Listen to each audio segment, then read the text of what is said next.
ኮሜዲያን ያሲኖ ሊከሰስ ነው።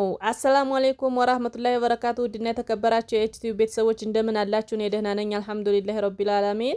እንግዲህ ኮሜዲያን ያሲኖ ሰሞኑን በሰራው በጣም አዝናኝ በሆነ ድራማ ማለት ነው እየሞከርኩ ነው በሚል ሀሳብ መጥቷል።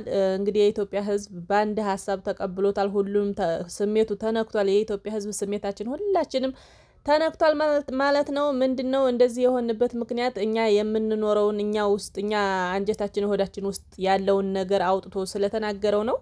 እናንተ እስኪ በዚህ ድራማ ውስጥ ምን ሀሳብ አላችሁ? እናንተ እየሞከራችሁ ነው ወይስ እየሞከራችሁ አይደለም? እኔ ለራሴ እየሞከርኩ ነው ማለት ነው።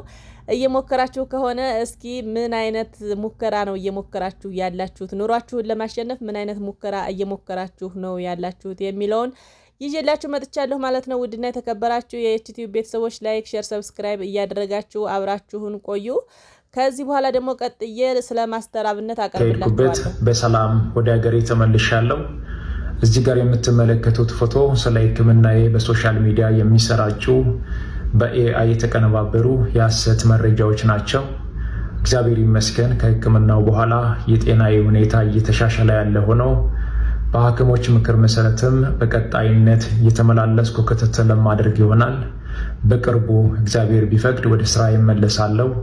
ለመላው ለኢትዮጵያ ሕዝብ፣ ለሃይማኖት አባቶች፣ ለመንግስት የስራ ኃላፊዎች፣ ከሀገር ውጭ ለምትገኙ የበጎ ልብ ባለቤቶች እንዲሁም የተሻለ ሕክምና እንዳደርግ በቅርበት ከጎን የሆናችሁ ለደገፋችሁኝ ወንድም እህቶቼ ከልብ የሆነ ምስጋና አቀርባለሁ። እጅግ በጣም አመሰግናለሁ።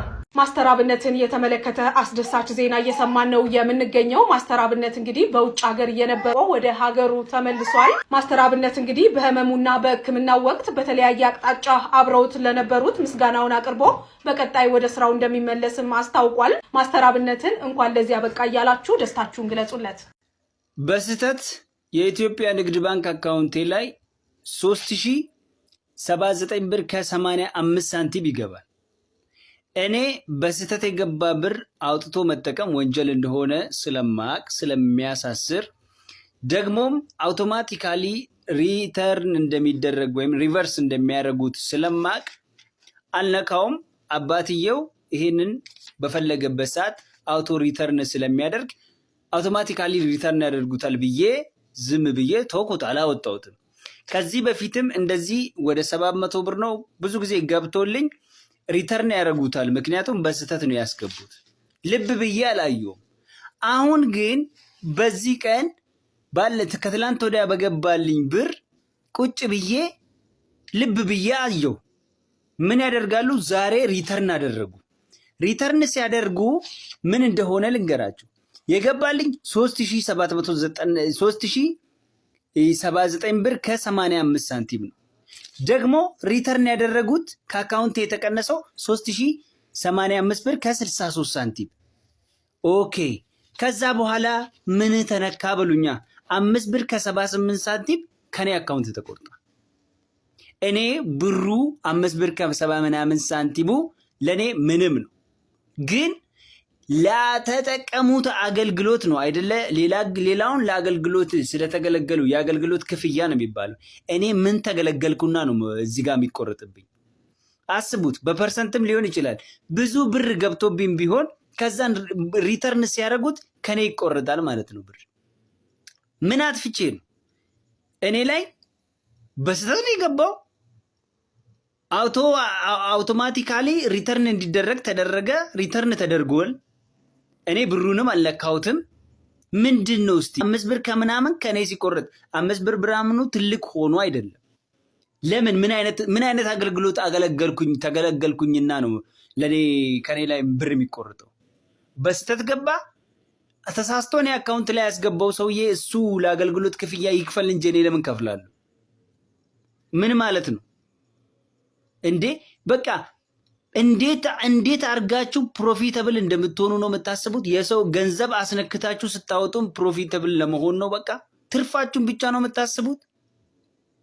እኔ በነገራችን ላይ ወደ ቴሌ ብር እንኳን ልኬ የሚቆረጥብኝ 20 ብር ልኬ 10 ብር ሲቆርጥብኝ እንዴት እንደምናደድ፣ 100 ብር ልኬ 10 ብር ሲቆረጥብኝ እንዴት እንደምናደድ። ግን ያ ግዴታዬ ነው። በቃ የኔ ፈልጌው ነው የተጠቀምኩት እላለሁ። ይሄ ምን ፈልጌው ለምን እኔ ፈልጌው ይሆናል? አውጥቼው ብጠቀምስ? ከዛን እስር ቤት ልከቱኝ። አስባችሁታል? ይሄ ብር ብዙ ሰው ጋር እንደዚህ ገብቶ ቢሆን እንደዚህ ብዙ ብርስ ገብቶ ቢሆን የሚከፈለውን ክፍያ ለምን ይቆረጣል? ከኔ አካውንት ለምን ይቆረጣል? በስተት የገባባቸው ሰዎች ብሩ ሪተርን ሲደረግ ለምን ይቆረጥባቸዋል? ይሄንን ለብዙ ሰዎች ሼር አድርጉልኝ፣ ለሚመለከታቸው አካል አድርሱልኝ። ባንከሮች ካላችሁ ደግሞ መልሱልኝ። በቃ ቪዲዮ ስሩበት። አመሰግናለሁ። ኮፒ ሊንክ አድርጉ፣ ሼር አድርጉላቸው። እኛ እኮ ልንረዳሽ ነው እንጂ ልንጎዳሽ አይደለም። እኔ ለወንድምሽ ልንገርልሽና መጥቶ ይወስድሻል እንዳታስብሽ። እኛ አበሾች ነን።